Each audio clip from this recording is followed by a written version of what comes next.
નમસ્કાર. નવપ્રવાહ ગુજરાત ન્યૂઝમાં આપનું હાર્દિક સ્વાગત છે.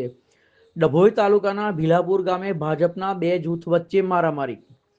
ભાજપના બે જૂથો વચ્ચે થઈ છૂટા હાથની મારામારી. ભીલાપુર ગામે બે જૂથો વચ્ચે મારામારી થતા ભાગદોડ મચી. જિલ્લા પંચાયત સદસ્ય ભાવેશ પટેલ અને સસ્તા અનાજની દુકાનના સમર્થકો આવ્યા સામસામે. ફેસબુકમાં કોમેન્ટ કરવાના મુદ્દા પર થઈ મારામારી. જિલ્લા પંચાયત સદસ્ય ભાવેશ પટેલે પેજ પર કરી હતી કોમેન્ટ.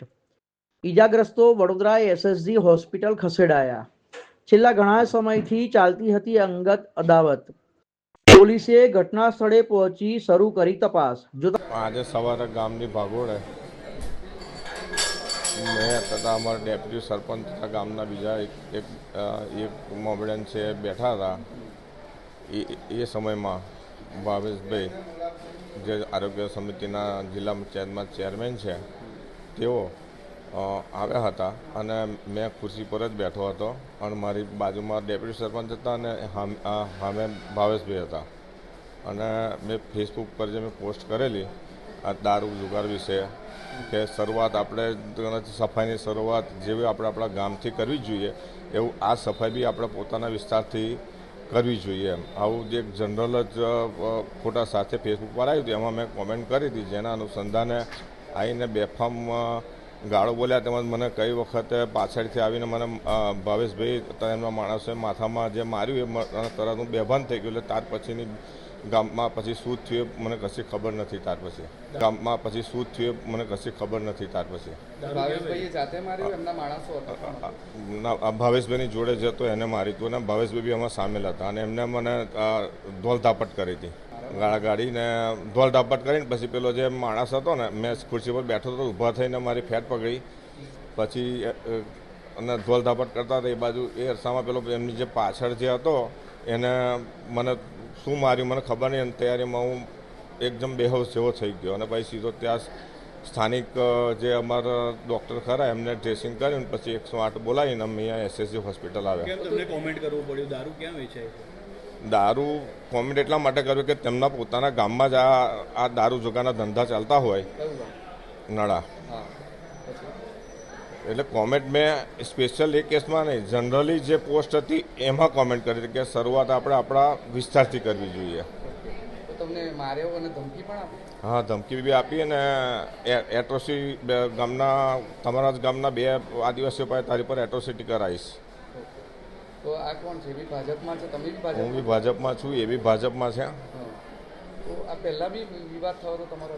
પહેલાં વિવાદ એ થયેલો કે મેં જિલ્લા પંચાયતમાં ડભોઈમાં સિમડિયા સીટમાં અશ્વિનભાઈ વકીલ જે મારા બહુ જૂના મિત્ર છે એમનો ફોન આવ્યો હતો. એટલે એમના છોકરાના પ્રચારમાં મેં ગયો હતો અને આના પ્રચારમાં મેં નહોતો ગયો. એ રીસ એને. તો આ ભાવેશ પટેલ જે છે એમને કોનું પીઠબળ છે? એમને ધારાસભ્યનું પીઠબળ. તમારું ધારાસભ્ય નથી સાંભળ્યું? મેં કામ વગર ધારાસભ્ય પાસે જતો જ નથી. તો તમે પાર્ટીને શું કહેવાનું? પાર્ટીમાં સંગઠનમાં મારે જે કહેવાનું થશે એ ઉચ્ચ કક્ષાએ મેં મારી રીતે કહીશ સંગઠનમાં. ફરિયાદ બી કરવી? હા, પોલીસ ફરિયાદ કરવાની છે. દારૂના અડ્ડા બંધ થવા જોઈએ? હા, દારૂના અડ્ડા અને જુગારના અડ્ડા સદંતર બંધ થવા જોઈએ. બધાને જ ખબર છે કે અમુક સમય પહેલાં જે ભીલાપુર ગામમાં અનાજ કૌભાંડ આવ્યું હતું તે આ જ પરેશ પટેલ વિતરણ કરતા હતા અને આ જ કિરણ પટેલના નામનું લાયસન્સ હતું, જ્યાં ગેરરીતિ ચાલતી હતી. મારું ચૂંટણી પરિણામ આવ્યા પછી મેં જનપ્રતિનિધિ તરીકે મને મતદારોએ આશીર્વાદ આપ્યા પછી જે ત્યાંના લાભાર્થીઓએ સમસ્યા મારા ધ્યાન પર લાવ્યા હતા અને હું ત્યાં વિઝિટ કરી અને કલેક્ટરમાંથી ટીમ આવીને પુરવઠા વિભાગે એમનું લાયસન્સ 60 દિવસ માટે રદ કર્યું હતું. એ અદાવતને ધ્યાનમાં રાખીને એમને ગઈકાલે મારો આરોગ્ય સમિતિનો મેં આરોગ્યલક્ષી કેમ્પ, મેડિકલ કેમ્પ અને આયુષ્માન કેમ્પ રાખ્યો હતો. ત્યાં એ લોકોએ ખરાબ કોમેન્ટો કરી હતી. અમે આજે ત્યાં ભીલાપુર ગામે સરપંચ જોડે સવારે બેઠા હતા, ત્યાં શાંતિથી વાત થતી હતી. ત્યાર પછી અમે ઘરે જવા નીકળ્યા હતા. તો ઘરે જતી વખતે મારી ગાડીને એ લોકો દ્વારા રોકવામાં આવે છે. મારી જોડે અમે 3 જ જણ હતા, 3 જણ હતા. આખું એ લોકો ટોળું આવે છે, ગાડીમાંથી દરવાજા ખોલીને અમને મારામારી કરે છે. એનો મેં એક જાતે વિડીયો પણ બનાવ્યો છે કે 10-15 જણ એક જ જણને મારી રહ્યા છે. એટલે સ્વાભાવિક રીતે છે કે અનાજ કૌભાંડ મેં બહાર લાવ્યો છું. એના લીધે એ લોકોએ આ મારી સાથે કૃત્ય કર્યું શકે. તમે કીધું કે તમારા પર હુમલો કર્યો ઘેરીને, વાગ્યું તો એ લોકોને છે, તમને કોઈ વાગ્યું છે કોઈ? ના, મારા માણસોને જ વાગ્યું છે. એ લોકોએ અમારી પર હુમલો કર્યો. અમે અત્યારે દવાખાને જ આવ્યા છે, ડભોઈ સરકારી દવાખાને ગયા હતા, અહીંથી અમારે રેફર કર્યા છે. વધારે વાગ્યું છે, સિટી સ્કેનને કરાવવાનું છે, એટલે અમે આવ્યા છે. એમને એવું કેવું છે કે એમને કોમેન્ટ કરી ફેસબુક પર કોઈ પોસ્ટ પર, તો એને લીધે રીસ રાખીને મારવામાં? ના, સ્વાભાવિક છે કે અનાજ કૌભાંડ થોડાક ટાઈમ પહેલાં આવેલું જ હતું અને આ જ લોકો અનાજ કૌભાંડના સંચાલકો છે અને એ જ લોકો હુમલો કરે છે. મારી પાસે વિડીયો છે કે જ્યારે અમનથી ગાડીને મેં ઉતારીને મારતા હતા, અમે 100 બચાવમાં હતા અને ત્યાં આગળ 100-200 જણનું આખું ટોળું મોટું થાય છે અને એની અંદર એ લોકોને પણ વાગ્યું, એ મારા ધ્યાન પર નથી. પરંતુ એ લોકોએ મારામારી અમે ગાડીને મેં બેઠેલા છે, અમારા દરવાજા ખોલીને અમને મારવાનું ચાલુ કર્યું. એ વિડીયો મારી પાસે છે અને એ સોશિયલ મીડિયામાં અત્યારે વાયરલ પણ થયો. એક રઘુવીરસિંહ ઠાકોર છે, જે અત્યારે ડભોઈ તાલુકા ભાજપના યુવા મોરચાના મહામંત્રી છે. એ વિડીયોમાં એ લોકો બધા જ એને મારા છે. બીજા એના એક ભાઈ છે નવજોતસિંહ છે, એને નાકમાં ગંભીર ઈજાઓ થઈ છે. અત્યારે અહીંથી સિટી સ્કેન કરવા માટે હોસ્પિટલ લઈ ગયા. આરોપ છે કે તમારા ગામમાં દારૂ અને જે અડ્ડા ચાલી રહ્યા છે એ બંધ થવા જોઈએ. એમાં સ્વાભાવિક છે કે હું જ્યારે જિલ્લા પંચાયત સદસ્ય બન્યો છું, મેં કોઈ પણ જગ્યાએ જુગારનો અડ્ડો નથી ચલાવતો, મેં કોઈ પણ જગ્યાએ દારૂ નથી ચલાવતો.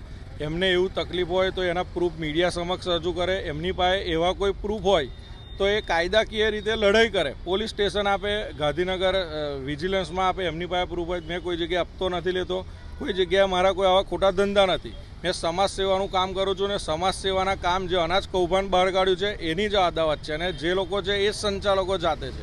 તમારા ગામમાં ચાલે છે કોઈ જુગાર દારૂના અડ્ડા? એમનું કેવું છે કે ચાલે છે ને તમને ખબર છે? એવા કોઈ અડ્ડા ચાલતા હોય તો મેં સ્વાભાવિક ફેસબુકમાં પણ કોમેન્ટમાં એમને આ લખ્યું હતું. એની નીચે મેં કોમેન્ટમાં આ લખ્યું હતું કે જો તમને એવું ખબર હોય કે મારા ગામમાં કંઈક ખોટી પ્રવૃત્તિ થઈ રહી હોય તો તમે વિજિલન્સને, જો સ્થાનિક પોલીસ તમારું ના સાંભળતી હોય તો તમે વિજિલન્સનો સંપર્ક કરી શકો છો અને એની પર રેડ કરાવી શકો છો. મારા ધ્યાનમાં નથી ને આજે સવાર પણ એમની જોડે મારે આ જ ચર્ચા થઈ હતી. ત્યાં એમના ગામમાં અમે લોકો ખુરશી સાથે બેઠા હતા અને બેસીને આ જ થઈ કે તમારા ધ્યાન પર કોઈક જગ્યાએ હવે ખરાબ પ્રવૃત્તિ ચાલતી હોય તો અમારું ધ્યાન દોરો. જનપ્રતિનિધિ તરીકે અમે તમારી સાથે છે બંધ કરવામાં. એવી અમારે બેસીને વાત થઈ છે. ત્યાર પછી અમે ઘરે જઈએ છીએ અને ઘરે અમારી ગાડીમાં હુમલો થયો છે. ત્યાર પછી તમે આરોગ્ય સમિતિના ચેરમેન છો અને આવા પ્રકારના આક્ષેપો થઈ રહ્યા છે કે દારૂ અને એના અડ્ડા ચાલતા હોય તો તમે કેવી રીતે જોઈ રહ્યા છો આ વસ્તુ? આમાં સ્વાભાવિક છે કે કોઈ પણ માણસ સારું કરતો હોય તો એના વિરોધીઓ વધતા હોય, એની પર કાદવ કિચડ ઉછાળવાનો પ્રયત્ન થઈ રહ્યો હોય. મેં જ્યારથી ચૂંટાયો છું ત્યારથી સમાજ સેવામાં પૂરેપૂરો સમય આપું છું. આ એક મારી પર કાદવ કિચડ ઉછાળવાનો પ્રયત્ન છે. એ લોકો પાસે એવો કોઈ પ્રૂફ નથી કે મેં દારૂ વેચતો હોય, કાં તો મેં જુગાર રમતો હોય, કાં તો મેં કોઈ જગ્યાએ રમાડતો હોય, મેં કોઈ જગ્યાએ હપ્તા લેતો હોય. એવું કોઈ પ્રૂફ હોય તો એ લોકો મીડિયા સમક્ષ રજૂ કરે. એ પ્રૂફ આવે એ જ દિવસથી મેં મારું રાજકારણ છોડી દઈશ, જાહેર જીવન છોડી દઈશ અને ઘરે બેસી જઈશ. તમે કહો છો કીચડ ઉછાળવાનો પ્રયત્ન થઈ રહ્યો છે તો કોઈ વિપક્ષ દ્વારા નથી થઈ રહ્યો? પરેશ પટેલ બી તમારી જ પાર્ટીના છે, આપ પણ ભાજપમાં છો, તો અંદર આ રીતે ઝઘડો કરવો, મારામારી કરવું કેટલું યોગ્ય? સ્વાભાવિક પાર્ટી કહેવાય છે. સ્વાભાવિક છે કે અમે શિસ્તબદ્ધ છે એટલે જ અમે હતા. અને પરેશ પટેલ ભારતીય જનતા પાર્ટીના એ કહેતા હશે તમને હું ભારતીય જનતા પાર્ટીમાં છું. જ્યારે મારું ઇલેક્શન હતું ત્યારે એ મારી સાથે એક પણ દિવસ કેમ્પેનિંગમાં કે ભાજપના પ્રચારમાં એ નથી આવ્યા. એમના ગામમાં બી હું ગયો તો બી એ મારી સાથે પ્રચાર બન્યા. જો ભારતીય જનતા પાર્ટીના એ લોકો માણસ હોય તો સ્વાભાવિક છે કે હું ભારતીય જનતા પાર્ટીનો ઉમેદવાર હતો તો મારી જોડે કેમ્પેનિંગમાં આવે. કોઈ દિવસે મારી સાથે કેમ્પેનિંગમાં આવ્યા નથી. મારું નામ કિરણભાઈ પ્રદીપભાઈ પટેલ, ભીલાપુર. કિરણભાઈ, શું થયું હતું? વાગ્યું કેવી રીતે? હવે હું હતો ખેતર સાહેબ. હવે આમાં એવું થયું કે મારા કાકા છે પરેશભાઈ જસભાઈ પટેલ, ભીલાપુર ગામમાં અમારા નામની સંસ્થાનાની દુકાન ચાલે છે. એટલે એ પરેશભાઈ અમારા ઓપરેટર છે.